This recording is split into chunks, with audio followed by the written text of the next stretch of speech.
Afinal de contas, por que o governo Lula quer tanto que a Selic seja cortada e por que o Banco Central ainda não pode cortar a Selic? A razão pela qual o Lula e todo o seu governo querem que a Selic seja cortada o quanto antes é para fazer a economia crescer em 2023. Uma das principais promessas de campanha do Lula foi que a economia voltaria a bombar se ele fosse o presidente novamente. E depois de uma eleição apertada e conturbada como foi a última, o governo do PT não quer ter um primeiro ano de mandato onde o Brasil vai crescer 0 ou 0,5. Eles querem um primeiro ano de mandato onde o Brasil cresça bem, até mesmo para não ver a rejeição do Lula tomando patamares maiores nesse primeiro ano. Só que hoje em dia, graças a Deus, o governo federal não tem mais controle sobre o Banco Central. O Banco Central é autônomo e independente, e dessa maneira a política monetária do país ela fica desvinculada dos anseios de governo A ou B, o que pra gente, pro país no longo prazo é muito saudável. E quando o Lula viu que não tinha de fato poder sobre o Banco Central,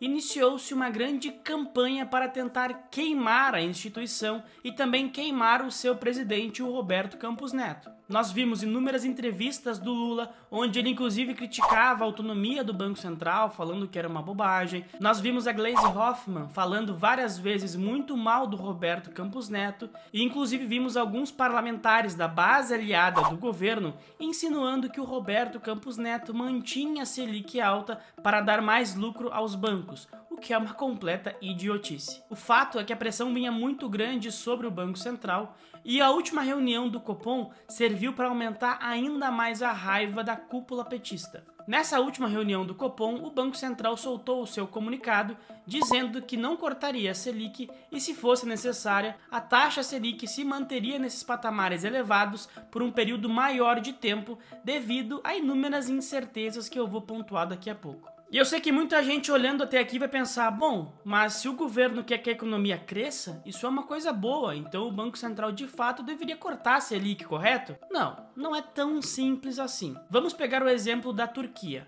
A Turquia, desde 2014, é comandada pelo Erdogan, que é como se fosse um semi-ditador no país. Ele manda prender e manda soltar. Entre 2019 e 2021, o Erdogan demitiu 4 presidentes do Banco Central e um vice-presidente. Tudo isso porque eles ousaram subir os juros em um momento onde o Erdogan entendia que não era preciso subir os juros. Como lá o Banco Central não é independente, quem manda no Banco Central é o governo, o Erdogan teve essa premissa de demitir esse pessoal todo. Até que em dado momento entrou um presidente do Banco Central que quis manter o seu emprego e não subiu mais os juros. Muito pelo contrário, o Banco Central da Turquia até realizou cortes de juros nos últimos tempos. E o resultado dessa política monetária foi uma completa catástrofe. A Turquia chegou a ter uma inflação na casa de 85% em 12 meses.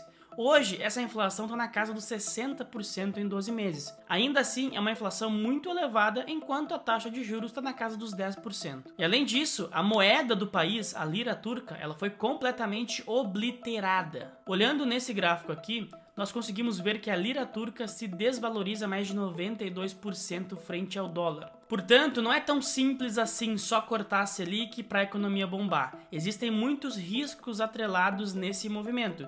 E caso o Banco Central corte a Selic em um momento errado, o que pode acontecer com o Brasil é parecido com o que aconteceu na Turquia. A inflação voltando à tona com ainda mais força e o real perdendo muito valor frente ao dólar. O que, convenhamos, é muito pior do que ficar com o juro nesse patamar elevado por mais 6 ou 7 meses. Mas afinal de contas, quais são os motivos que impedem o Banco Central de cortar a Selic atualmente? O principal motivo, sem dúvida nenhuma, é o próprio governo federal. E nesse gráfico aqui nós conseguimos ver claramente isso. Antes da eleição, a expectativa do mercado para a Selic era que já houvessem cortes na taxa de juros no primeiro ou segundo trimestre desse ano. Porém, após a vitória do governo Lula, todas as falas e movimentações que esse governo fez, e principalmente pela expansão de gastos patrocinada pela PEC de transição, as expectativas do mercado mudaram completamente. E hoje o mercado vê a Selic se mantendo nesse patamar ou até mesmo tendo que ser elevado um pouco mais frente a esses novos fatos. Esse aumento de gastos do governo dificulta muito a vida do Banco Central na missão de cortar os juros. É um raciocínio bem simples. O Banco Central está pisando no freio da economia para tentar fazer a inflação ir embora. Dessa maneira, ele deixa a Selic alta por um período para realmente desaquecer a economia brasileira e dessa forma a inflação arrefecer. Por outro lado, o governo está pisando no acelerador, tentando fazer com que a economia cresça na marra. Então o governo está aumentando gastos tanto na área social quanto na área de investimentos. O BNDES já falou que vai ter uma política de liberar mais crédito, o que é um dinheiro a mais circulando na economia. Enfim, são duas políticas que não se conversam e eventualmente elas iriam bater cabeça. E como o governo está nessa pegada mais expansionista, o Banco Central se vê na obrigação de deixar a Selic alta, porque não tem como ele cortar a Selic nesse momento, porque as chances da inflação voltarem com força são muito grandes.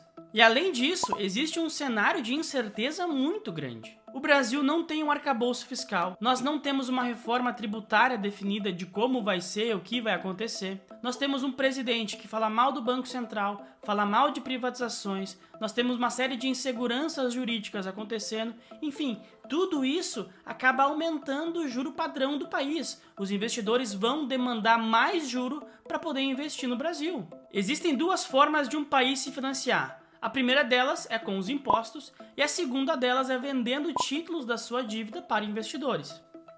E quando tem uma situação parecida com a que temos hoje no Brasil, onde tem muita incerteza sobre a economia, sobre a condução da política fiscal, sobre o que o governo vai fazer ou não fazer, os investidores demandam mais prêmio, demandam um juro maior para poder financiar o governo. E como os investidores demandam um juro maior, fica ainda mais difícil a missão do Banco Central cortar o juro. Porque imagina que o Banco Central corte o juro de 13 para 7. Qual vai ser o investidor que vai emprestar dinheiro para o Brasil nessa situação complicada que eu já comentei, recebendo só 7% ao ano? Quase nenhum. E além desses fatores internos, dessa briga política, dessa confusão à lá Brasil, existem alguns fatores externos que também são importantes nessa decisão de cortar ou não a Selic. O primeiro deles é o nível de juro nos Estados Unidos. Se os Estados Unidos tiver que subir muito o seu juro, vai ficar ainda mais difícil para o Banco Central conseguir cortar a Selic de maneira efetiva. Por quê? Bem parecido com o que eu falei antes. Imagina que os Estados Unidos eleva o seu juro para 6% ao ano. E o Banco Central brasileiro faz o que o Lula quer e baixa a Selic para 8% ao ano. Agora tu imagina um investidor estrangeiro tendo essas duas opções.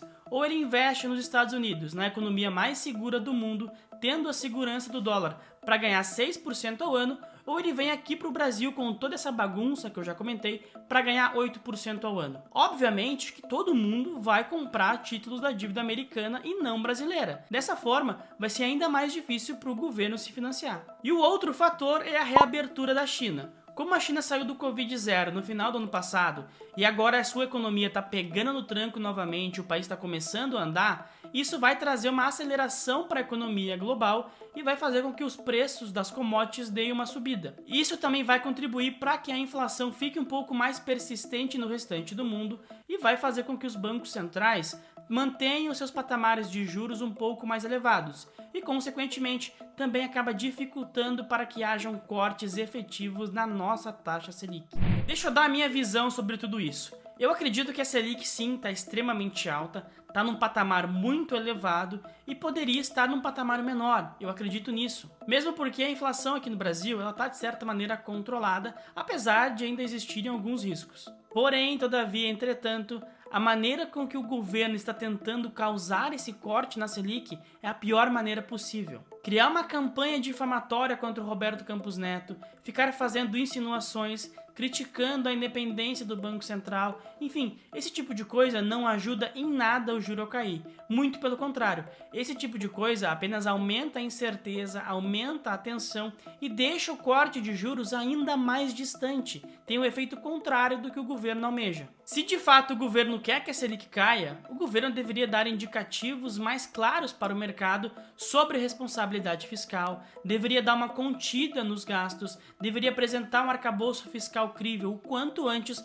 porque dessa maneira as expectativas do mercado irão começar a se ancorar e o Banco Central vai ter sim espaço para cortar a Selic. Mas, ao que me parece, o governo está escolhendo o caminho mais difícil e está escolhendo o Banco Central como se fosse uma espécie de boi de piranha, para caso a economia vá mal nesse ano, o governo já tenha quem culpar. Mas enfim, me manda aqui nos comentários o que você acha, qual é a sua opinião sobre toda essa briga entre o Banco Central e o governo federal. Não esquece também de te inscrever no canal, ativar as notificações e deixar o like nesse vídeo, tá bom? Muito obrigado pela atenção e até a próxima.